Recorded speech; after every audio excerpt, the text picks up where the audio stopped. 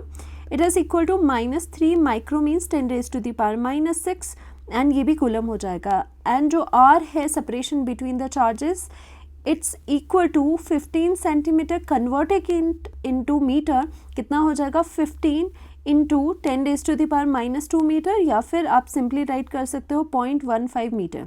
Right. So now what is the formula for the potential energy of the system of two charges?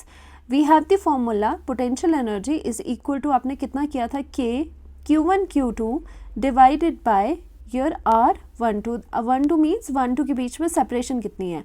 Now we know that the K is the electrostatic force constant whose value is 9 into 10 raised to the power 9, right? So putting all the values over here, हमारे पास क्या आ रहा है, U is equal to 9 into 10 raised to the power 9 and यहाँ पर Q1 charge कितना है, 5 into 10 raised to the power minus 6 and यहाँ पर कितना है आपका दूसरा charge, minus of 3 into 10 raised to the power minus 6 divided by R12, what is the separation, और यहाँ पर 0.15 है. सो यहाँ पर कितनी U की कितनी वैल्यू आएगी, U is equal to -135 multiplication 10 raised to the power minus 3 और यहाँ पर कितना आ जाएगा, हमने ये जो आपके है 10 raised to the powers उसको सबको ऐड कर दिया डिवाइडेड बाय 0.15.